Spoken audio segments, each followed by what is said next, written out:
ರಾಯಚೂರು ತಾಲೂಕಿನ ಹ್ಯಾಪಲ್ದಿನ್ನಿ ಗ್ರಾಮದಲ್ಲಿ ಇತ್ತೀಚೆಗೆ ಉದ್ಘಾಟನೆಗೊಂಡ ಕೆಪಿಎಸ್ ಶಾಲೆಯಲ್ಲಿ ಇಂದು ವಿದ್ಯಾರ್ಥಿ ಕಾಲು ಜಾರಿ ಬಿದ್ದ ಗಂಭೀರ ಗಾಯ ಮಾಡಿಕೊಂಡ ಘಟನೆ ಇಂದು ಜರುಗಿದೆ.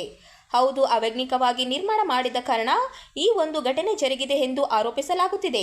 ನೀರು ಸರಳವಾಗಿ ಹರಿದು ಹೋಗಲು ಜಾಗ ಇಲ್ಲದೆ ಇರುವ ಹಿನ್ನೆಲೆಯಲ್ಲಿ ಆ ಒಂದು ಸ್ಥಳದಲ್ಲಿ ನೀರು ನಿಂತಿದೆ ಮತ್ತು ಟೈಲ್ಸ್ ಹಾಕಿರುವ ಕಾರಣ ವಿದ್ಯಾರ್ಥಿಗಳ ಜೀವಕ್ಕೆ ಗೊತ್ತು ತರುವ ಘಟನೆಗಳು ನಡೆದರೂ ಆಶ್ಚರ್ಯ ಪಡುವಂತಿಲ್ಲ ಎಂದು ಅಲ್ಲಿ ಸಾರ್ವಜನಿಕರು ಮತ್ತು ಪಾಲಕರು ಅಸಮಾಧಾನ ವ್ಯಕ್ತಪಡಿಸುತ್ತಿದ್ದಾರೆ. ಬೆಳಗ್ಗೆ ವಿದ್ಯಾರ್ಥಿ ಶಾಲೆಗೆ ಬಂದು ತರಗತಿಗೆ ಬ್ಯಾಗ್ ಇಡಲು ಹೋದ ಸಂದರ್ಭದಲ್ಲಿ ಘಟನೆ ಜರುಗಿದ್ದು, ಕೂಡಲೇ ಆಸ್ಪತ್ರೆಗೆ ಕರೆದುಕೊಂಡು ಹೋಗಿ ತೋರಿಸಲಾಗಿದ್ದು, ವಿದ್ಯಾರ್ಥಿ ಹಣೆಗೆ ದೊಡ್ಡ ಗಾಯವಾಗಿದ್ದು 6 ಹೊಲಿಗೆಗಳನ್ನು ಹಾಕುವ ಮೂಲಕ ಚಿಕಿತ್ಸೆ ನೀಡಲಾಗಿದೆ. ಅಲ್ಲ, ಇದು ನೋಡ್ರಿ, ಈಗ ಕಾಂಟ್ರಾಕ್ಟ್ರು ಈಗ ಇದಕ್ಕೇನು ಸಂಬಂಧಪಟ್ಟ ಬಿಲ್ಡಿಂಗ್ ಡಿಪಾರ್ಟ್ಮೆಂಟ್ ಅವ್ರೇನು ಅದರಲ್ಲ, ಅಲ್ಲಿ ನೀರು ನಿಂದಿರ್ತಾವ, ಹೌದಲ್ಲ, ಒಂದು ಡೋಣಿ ಮಾಡ್ಬೇಕಂತನೂ ಖಬರಿಲ್ಲ ಹೆಂಗಸರಿಗೆ. ಇಂಥ ಬಡ ಮಕ್ಕಳಿಗೆ ಈ ಥರ ಪರಿಸ್ಥಿತಿ ಆದರೆ ಹೆಂಗ?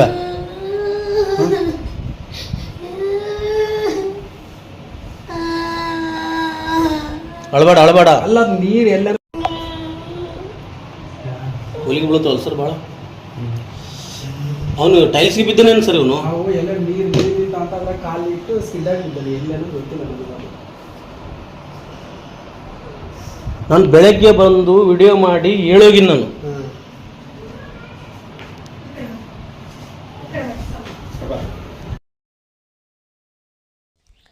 ರಾಯಚೂರು ಮಹಾನಗರ ಪಾಲಿಕೆ ವ್ಯಾಪ್ತಿಯ ವಾರ್ಡ್ ಸಂಖ್ಯೆ 33ರ ಪೋತ್ಗಲ್ ಸ್ಲಂನಲ್ಲಿ ಮೂಲಭೂತ ಸೌಲಭ್ಯಗಳ ಕೊರತೆಯಿಂದ ನಿವಾಸಿಗಳು ತೀವ್ರ ಆಕ್ರೋಶ ವ್ಯಕ್ತಪಡಿಸಿದ್ದಾರೆ.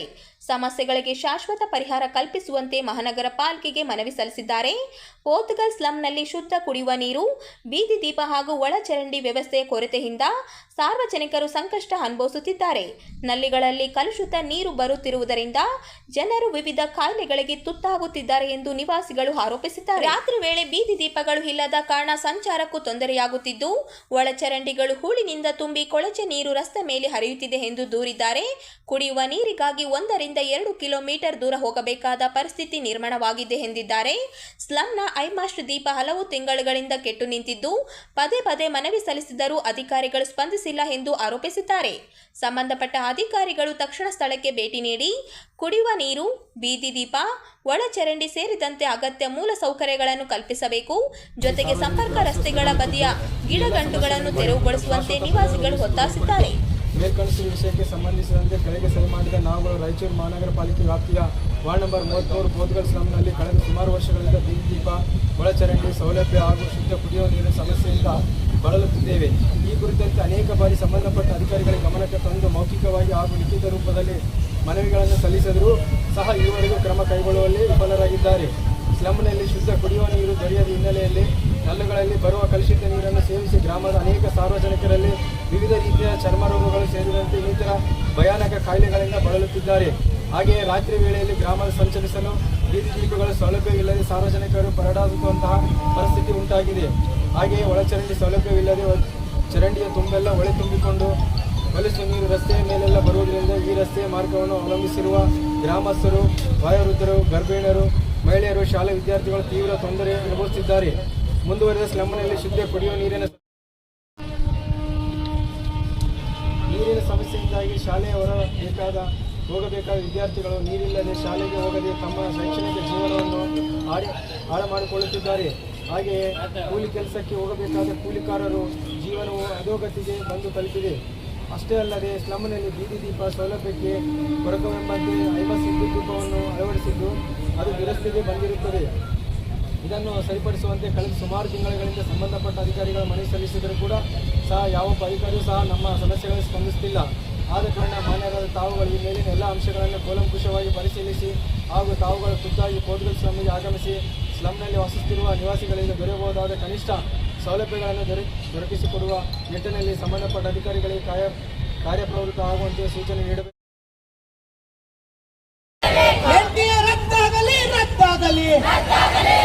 ಜಂತರ್ ಮಂತರ್ನಲ್ಲಿ ಉಪವಾಸ ನಿರತ ಸೋನಂ ವಾಂಗ್ಲಗುಚ್ಚಕ್ ಅವರನ್ನು ಬಲವಂತವಾಗಿ ಎಳೆದುಕೊಂಡು ಹೋಗಿರುವ ಕೇಂದ್ರ ಸರ್ಕಾರ ಹಾಗೂ ಪೊಲೀಸರ ಕ್ರಮವನ್ನು ಅತ್ಯುಗ್ರಹವಾಗಿ ಖಂಡಿಸಿ ಕೂಡಲೇ ಪ್ರಜಾತಾಂತ್ರಿಕ ಸಂವಾದ ಆರಂಭಿಸಬೇಕೆಂದು ಆಗ್ರಹಿಸಿ ಮತ್ತು ಪಾರ್ಲಿಮೆಂಟ್ ಚಲೋ ಹೋರಾಟವನ್ನು ನೇತೃತ್ವದಲ್ಲಿ ಇಂದು ನಗರದ ಭಗತ್ ಸಿಂಗ್ ವೃತ್ತದಲ್ಲಿ ಬೃಹತ್ ಪ್ರತಿಭಟನೆ ಮಾಡಲಾಯಿತು. ಪ್ರತಿಭಟನೆಯನ್ನು ಉದ್ದೇಶಿಸಿ ಮಾತನಾಡಿದ ಜಿಲ್ಲೆಯ ಖ್ಯಾತ ವೈದ್ಯರಾದ ಡಾಕ್ಟರ್ ಜಯಪ್ರಕಾಶ್ ಅವರು ಪ್ರತಿಭಟನೆಯನ್ನು ಉದ್ದೇಶಿಸಿ ಮಾತನಾಡುತ್ತಾ, ಸಮಾಜದಲ್ಲಿ ಅನ್ಯಾಯ ನಡೆಯುವಾಗ ಅದರ ವಿರುದ್ಧ ಧ್ವನಿ ಎತ್ತಬೇಕು. ನಮಗೆ ಏಕೆ ಬೇಕು ಎಂದು ಕುಳಿತರೆ ಮುಂದಿನ ಸರದಿ ನಮಗೆ ಕಾದಿರುತ್ತದೆ. ಸಮಾಜದಲ್ಲಿ ವಿದ್ಯಾರ್ಥಿಗಳು ಬೀದಿಗಿಳಿದಾಗ ಸರ್ಕಾರಗಳೇ ಉರುಳಿವೆ. ವಿದ್ಯಾರ್ಥಿಗಳು ಅನ್ಯಾಯದ ವಿರುದ್ಧ ಧ್ವನಿ ಎತ್ತಬೇಕು. ಸೋನಂ ವಾಂಗ್ಲಗುಚ್ಚಕ್ ಅವರ ಜೊತೆ ಪ್ರಜಾತಾಂತ್ರಿಕವಾಗಿ ಸಂವಾದ ನಡೆಸಬೇಕೆಂದು ಸರ್ಕಾರಕ್ಕೆ ಆಗ್ರಹಿಸಿದರು. ಸೋನಂ ವಾಂಗ್ಚುಕ್ಗೆ ನಾವಿದ್ದೇವೆ, ಸೋನಂ ವಾಂಗ್ಚುಕ್ಗೆ ನಾವಿದ್ದೇವೆ,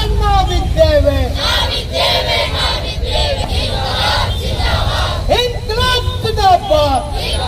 ಹೋರಾಟ ಹತ್ತಿಕ್ಕಲು ಸಾಧ್ಯವಿಲ್ಲ, ಸಾಧ್ಯವಿಲ್ಲ, ಹತ್ತಿಕ್ಕಲು ಸಾಧ್ಯವಿಲ್ಲ, ಸಾಧ್ಯವಿಲ್ಲ.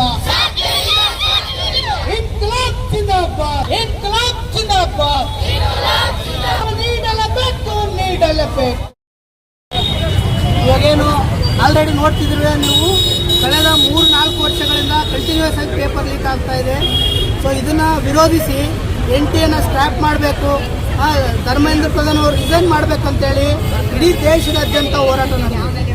ಅದರಲ್ಲೂ ಡೆಲ್ಲಿಯಲ್ಲಿ ಇವರು ವಿಜ್ಞಾನಿಗಳು ಹಾಗೂ ಶಿಕ್ಷಕರು, ಸೋಷಿಯಲ್ ಆ್ಯಕ್ಟಿವಿಸ್ಟ್ ಆದಂಥ ಸೋನಂ ವಾಂಗ್ಚುಕ್ ಅವರು ಆಲ್ಮೋಸ್ಟ್ 20 ದಿನಗಳಿಂದ ಅವ್ರು 22ನೇ ದಿನ ಇವತ್ತು ಉಪವಾಸ ಕೂತ್ಕೊಂಡಿದ್ದಾರೆ.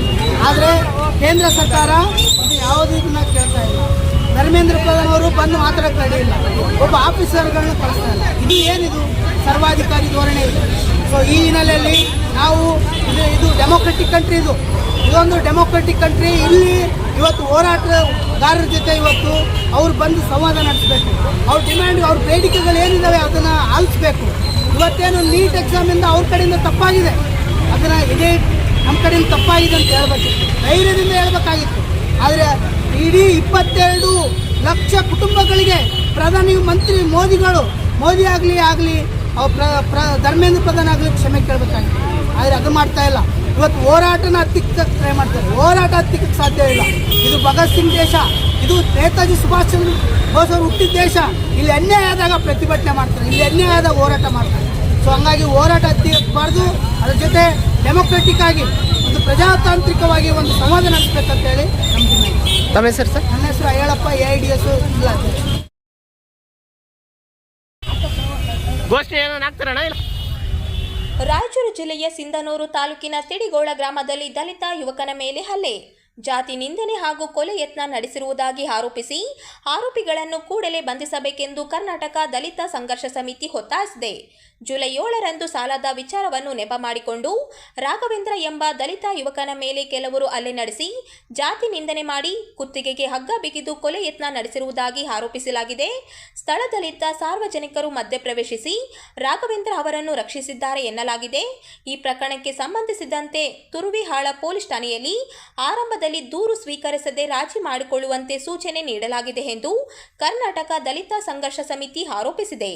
ಈ ಹಿನ್ನೆಲೆಯಲ್ಲಿ ಡಾಕ್ಟರ್ ದಾದಾ ಸಾಹೇಬ ಎನ್ ಮೂರ್ತಿ ಸ್ಥಾಪಿತ ಕರ್ನಾಟಕ ದಲಿತ ಸಂಘರ್ಷ ಸಮಿತಿಯ ಜಿಲ್ಲಾ ಘಟಕದ ಪದಾಧಿಕಾರಿಗಳು ತಹಶೀಲ್ದಾರರಿಗೆ ಮನವಿ ಸಲ್ಲಿಸಿ ಆರೋಪಿಗಳನ್ನು ತಕ್ಷಣ ಬಂಧಿಸಿ ಸಂತ್ರಸ್ತ ರಾಘವೇಂದ್ರ ಅವರಿಗೆ ಸೂಕ್ತ ಪರಿಹಾರ ಹಾಗೂ ಪೊಲೀಸ್ ರಕ್ಷಣೆ ಒದಗಿಸುವಂತೆ ಸರ್ಕಾರವನ್ನು ಆಗ್ರಹಿಸಿದರು. ಇವತ್ತು ರಾಯಚೂರು ಜಿಲ್ಲೆಯ ರಾಯಚೂರು ತಾಲೂಕಿನ ಮಾನ್ಯ ತಹಶೀಲ್ದಾರ್ ಸಾಹೇಬರ ಮುಖಾಂತರ ಮಾನ್ಯ ಗೃಹ ಮಂತ್ರಿಗಳಿಗೆ ನಾವೊಂದು ಮನವಿ ಸಲ್ಲಿಸಿದ್ದೀವಿ. ಈ ಒಂದು ಮನವಿಯಲ್ಲಿ ತಮ್ಮಲ್ಲಿ ಮನವಿ ಮಾಡಿಕೊಳ್ಳೋದೇನೆಂದರೆ, ಈ ಒಂದು ರಾಯಚೂರು ಜಿಲ್ಲೆಯಾದ್ಯಂತ ದಲಿತರ ಮೇಲೆ ದೌರ್ಜನ್ಯ ನಡೀತಕ್ಕಂಥ ಘಟನೆಯನ್ನು ಖಂಡಿಸುತ್ತಾ ಈ ಒಂದು ಸಿಂಧನೂರು ತಾಲೂಕಿನ ತಿಡಿಗೋಳು ಪೊಲೀಸ್ ಠಾಣೆ ವ್ಯಾಪ್ತಿಯಲ್ಲಿ ಬರ್ತಕ್ಕಂಥ ರಾಘವೇಂದ್ರ ತಂದೆ ಗಾಳಪ್ಪ ಈತನನ್ನು ಶರವಣಗೌಡ, ವೆಂಕಟಗೌಡ, ವೆಂಕಟೇಶಪ್ಪ ಇವೆಲ್ಲ ಸೇರಿ ಮಾರಣಾಂತಿಕ ಹಲ್ಲೆ ಮಾಡಿ ಈ ಒಂದು ಹಲ್ಲೆಯನ್ನು ಖಂಡಿಸುತ್ತಾ ಹಲ್ಲೆಗೊಳಗಾದ ರಾಘವೇಂದ್ರ ಇವರು ತಕ್ಷಣ ಪೊಲೀಸ್ ಠಾಣೆಗೆ ಹೋಗಿ ದೂರು ಸಲ್ಲಿಸಲು ಮನವಿ ಸಲ್ಲಿಸಿದರೂ ಕೂಡ ಸಂಬಂಧಪಟ್ಟ ಠಾಣೆ PSI ಮೇಡಮ್ ಅವರು ಆತನ ಸಮಸ್ಯೆಗೆ ಯಾವುದೇ ರೀತಿಯಿಂದ ಕೂಡ ತಕ್ಷಣ ಸ್ಪಂದಿಸುವುದಿರೋದನ್ನು ಆ ಸಮಸ್ಯೆಗೆ ಆತನ ಮೇಲೆ ಹಲ್ಲೆ ಮಾಡಿದವರನ್ನು ಆ ಠಾಣೆಗೆ ಕರೆಸಿ ಅಲ್ಲಿ ಆ ಠಾಣೆಯಲ್ಲಿ ಕೂಡಿಸಿ ಅವರಿಗೆ ರಾಜ ಮರ್ಯಾದೆ ಕೊಟ್ಟು ನೀವು ಹಲ್ಲೆಗೊಳಗಾಗಿದ್ರಲ್ಲ ಅವ್ರು ಕೂಡ ನೀವು ರಾಜಿ ಮಾಡಿಕೊಂಡ್ರೆ ಸರಿ, ಇಲ್ಲದಿದ್ದರೆ ಮತ್ತೆ ಪುನಃ ನಿಮ್ಮ ಮೇಲೆ ದೌರ್ಜನ್ಯ ಆಗ್ತವೆ ಈ ಒಂದು ಗ್ರಾಮಗಳಲ್ಲಿ ಅಂತೇಳಿ ಅವರಿಗೆ ಮನವರಿಕೆ ಮಾಡ್ತಾರೆ ಮೇಡಮ್. ಆದರೂ ಕೂಡ ಅದಕ್ಕೆ ನಾವು ಒಪ್ಪದೆ ಕೂಡಲೇ ಅದನ್ನು ದೂರು ದಾಖಲಿಸಿ ಅವ್ರನ್ನ ಕೂಡಲೇ ಬಂಧಿಸಬೇಕಂತ ಹೇಳಿದ್ರು ಕೂಡ ಮೇಡಮ್ ಅವರು ಮಾನ್ಯ PSI ಮೇಡಮ್ ಅವರು ನಿರ್ಲಕ್ಷ್ಯ ತೋರಿರ್ತಾರೆ. ಹಾಗಾಗಿ ಇದಲ್ಲದೆ ಈ ಒಂದು ತುಳುವಾಳ ಪೊಲೀಸ್ ಠಾಣೆ ವ್ಯಾಪ್ತಿಯಲ್ಲಿ ಸುಮಾರು ಮೊದಲೆಲ್ಲ ಘಟನೆಗಳು ನಡೆದರೂ ಕೂಡ ಇದೇ ರೀತಿಯಲ್ಲಿ ನಿರ್ಲಕ್ಷ್ಯ ತೋರಿಸ್ತಕ್ಕಂಥ PSI ಅವರು.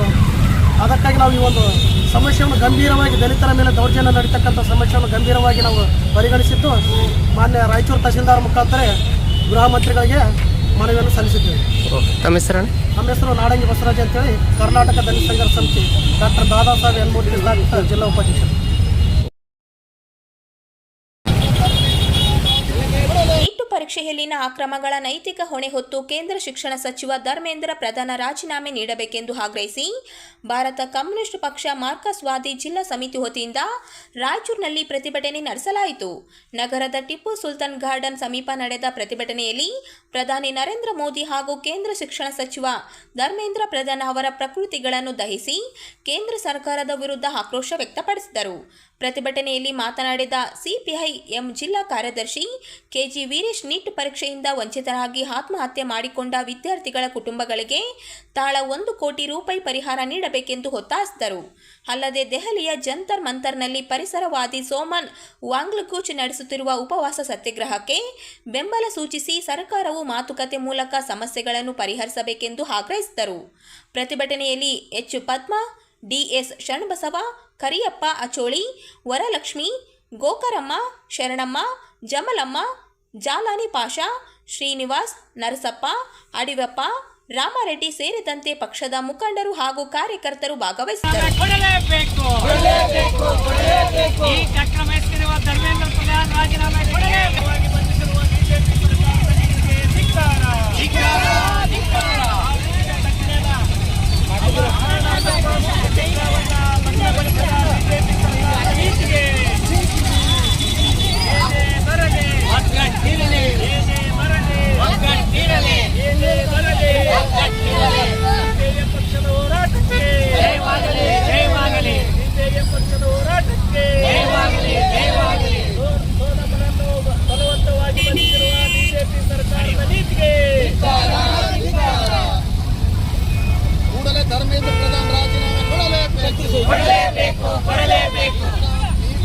ಪರೀಕ್ಷೆಯಲ್ಲಿ ಅಕ್ರಮಿಸಿರುವ ಧರ್ಮೇಂದ್ರ ಪ್ರಧಾನ್ ರಾಜೀನಾಮೆ ಕೊಡಲೇಬೇಕು. ಫೋಟೋ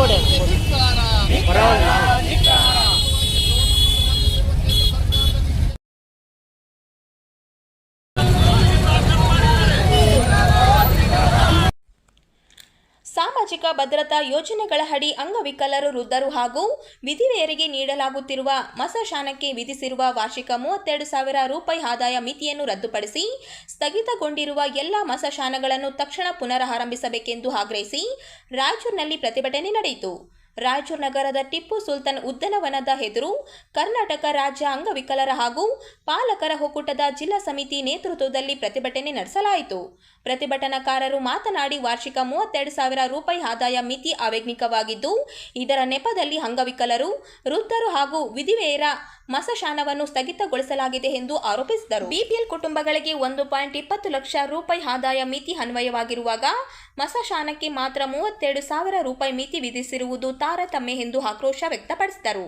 ಸ್ಥಗಿತಗೊಂಡಿರುವ ಎಲ್ಲ ಮಸಶಾನಗಳನ್ನು ಕೂಡಲೇ ಪುನರಾರಂಭಿಸಬೇಕು. ಜೊತೆಗೆ 40% 74% ಅಂಗವೈಕಲ್ಯ ಹೊಂದಿರುವವರಿಗೆ ತಿಂಗಳಿಗೆ 3,000 ರೂಪಾಯಿ ಹಾಗೂ 75% ಹೆಚ್ಚು ಅಂಗವೈಕಲ್ಯ ಹೊಂದಿರುವವರಿಗೆ 5,000 ರೂಪಾಯಿ ಜೀವನ ಭತ್ಯೆ ನೀಡಬೇಕೆಂದು ಸರ್ಕಾರವನ್ನು ಒತ್ತಾಯಿಸಿದರು.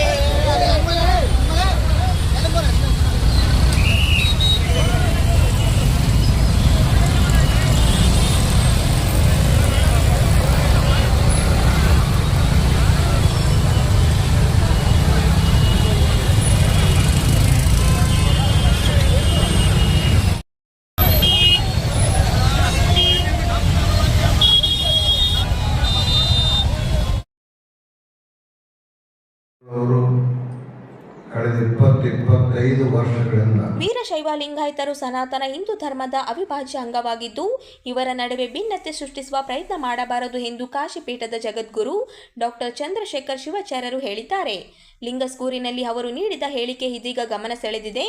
ಲಿಂಗಸ್ಕೂರು ಪಟ್ಟಣದ ಪತ್ರಿಕಾ ಭವನಕ್ಕೆ ಭೇಟಿ ನೀಡಿದ ಕಾಶಿಪೀಠದ ಜಗದ್ಗುರು ಡಾಕ್ಟರ್ ಚಂದ್ರಶೇಖರ್ ಶಿವಾಚಾರ್ಯರು ವೀರಶೈವ ಲಿಂಗಾಯತರು ಸನಾತನ ಹಿಂದೂ ಧರ್ಮದ ಅವಿಭಾಜ್ಯ ಅಂಗ ಎಂದು ಸ್ಪಷ್ಟಪಡಿಸಿದರು.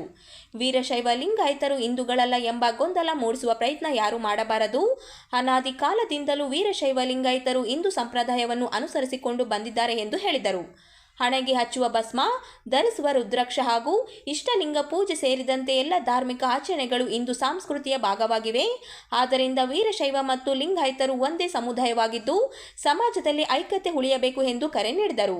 ಕಳೆದ 50 ವರ್ಷಗಳಿಂದ ಸಿದ್ಧಾಂತ ಶಿಖಾಮಣಿ ಧರ್ಮ ಗ್ರಂಥದ ಬೋಧನೆ ನಡೆಸುತ್ತಿದ್ದು ಕಳೆದ 25 ವರ್ಷಗಳಿಂದ ದೇಶಾದ್ಯಂತ ಸಂಚರಿಸಿ ಧರ್ಮ ಮತ್ತು ಸಂಸ್ಕಾರ ಜಾಗೃತಿ ಮೂಡಿಸುವ ಕಾರ್ಯ ಮಾಡುತ್ತಿದ್ದೇವೆ ಎಂದು ಜಗದ್ಗುರು ತಿಳಿಸಿದರು. ಈ ಸಂದರ್ಭದಲ್ಲಿ ವಿವಿಧ ಶಾಖಾ ಮಠಗಳ ಶಿವಾಚಾರ್ಯರು ಹಾಗೂ ಸಮಾಜದ ಮುಖಂಡರು ಉಪಸ್ಥಿತರಿದ್ದರು. ಇದು ಯುಗ ಯುಗದ ಪರಂಪರೆಯಿಂದ ಬಂದಿರತಕ್ಕಂಥ ಧರ್ಮ.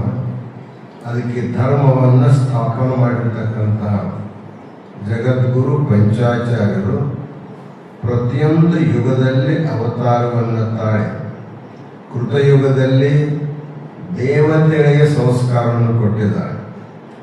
ಕೆಲವರಿಗೆ ಪ್ರಶ್ನೆ ಬರೋದು, ದೇವರಿಗಾಗಿ ಅವರು ಗುರುಗಳಾಕಾರ ಅಂತ ತಿಳ್ಕೊಂಡು, ಇದೇ ನಿಮ್ಮ ದೇವರ ಭೂಪುರದ ಸ್ವಾಮಿಗಳಿಗೆ ಇವರು ದೇವರಿಗೆ ಗುರುಗಳು ಅಂತ ಕೇಳ್ಕೊಂಡ್ಬರ್ತಾರೆ.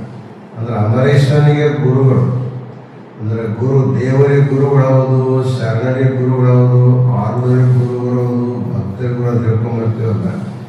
ಅದಕ್ಕೆ ಪಂಚಪೀಠಗಳ ಪರಮಾಚಾರ್ಯರು, ಅವರ ಶಾಖಾ ಮಠದ ಶಿವಾಚಾರ್ಯರು, ಅವರ ದೇವತೆಗಳು ಗುರುಗಳು ಹೌದು, ಯಕ್ಷ ರಾಕ್ಷಸರ ಗುರುಗಳು ಹೌದು, ಋಷಿ ಮುನಿಗಳು ಕೂಡ ಗುರುಗಳು ಹೌದು, ರಾಜರಿಗೂ ಗುರುಗಳು ಹೌದು, ಜನಸಾಮಾನ್ಯರಿಗೂ ಕೂಡ ಅವರು ಗುರುಗಳಾಗಿದ್ದಾರೆ. ಇಂತಹ ಪಂಚಾಚಾರ್ಯರು ಸದಾಶಿವನಿಂದ ಒಂದು ಜ್ಞಾನವನ್ನು ಪಡ್ಕೊಂಡು ಪಂಚಸೂತ್ರಗಳನ್ನು ಜಗತ್ತಿಗೆ ಕೊಟ್ಟಿರ್ತಕ್ಕಂಥದ್ದು ನೀವೆಲ್ಲ ಕೇಳ್ತಾ ಬರ್ತಾ ಇದ್ದಾರೆ. ಸಾಮಾನ್ಯವಾಗಿ ಬಹಳ ಹಿಂದಿನ ಕಾಲದೊಳಗೆ ಉಪದೇಶಗಳನ್ನು ಬಹಳ ಸಂಕ್ಷಿಪ್ತವಾಗಿ ಹೇಳ್ತಕ್ಕಂಥ ಪದ್ಧತಿ ಇದೆ. ಆ ಪದ್ಧತಿಯನ್ನು ಅನುಸರಿಸೇ ಜಗದ್ಗುರು ಪಂಚಾಚಾರ್ಯರು ಜಗತ್ತಿನ ಆದಿ ದಾರ್ಶನಿಕ ಸೂತ್ರಗಳನ್ನು ಜಗತ್ತಿನ ದಾರ್ಶನಿಕರು ಚಿಂತನೆ ಮಾಡಿದ್ದು 5 ವಿಷಯಕವಾಗಿ. ಜೀವ ಅಂದರೆ ಯಾರು, ಈಶ್ವರ ಅಂದರೆ ಯಾರು, ಜಗತ್ತಂದ್ರೇನು, ಜೀವಾತ್ಮನಿಗೆ ಬಂಧನ ಹೇಗೆ ಬರ್ತದೆ, ಅವ ಮುಕ್ತ ಹೇಗಾಗ್ತಕ್ಕಂಥ ಈ 5 ವಿಷಯಗಳ ಮೇಲೆ ಜಗತ್ತಿನ ದಾರ್ಶನಿಕರು ಚಿಂತನೆಯನ್ನು ಮಾಡಿದ್ದಾರೆ. ಎಲ್ಲ ದಾರ್ಶನಿಕರು ಚಿಂತನೆ ಮಾಡೋದಕ್ಕಿಂತ ಮೊದಲೇ ಮೊದಲು ಚಿಂತನೆಯನ್ನು ಮಾಡಿ ಜಗತ್ತಿಗೆ ಉಪದೇಶ ಮಾಡಿರ್ತಕ್ಕಂಥವರು ಜಗದ್ಗುರು ಪಂಚಾಚಾರ್ಯರು. ಅದಕ್ಕೆ ಅವರಿಗೆ ಆದಿ ಸೂತ್ರಕಾರರು ಅಂತ ಕರ್ಕೊಂಡ್ಬರ್ತಾ ಇದ್ದೇವೆ. ಕಾಶಿ ಜಗದ್ಗುರುಳವರು ಶ್ರೀ ಸಿದ್ಧಾಂತ ಶಿಖಾಮಣಿ ಬಗ್ಗೆ ಕಳೆದ 50 ವರ್ಷಗಳಿಂದ ಅದನ್ನು ಹೇಳ್ತಾ ಬಂದಿದೆ.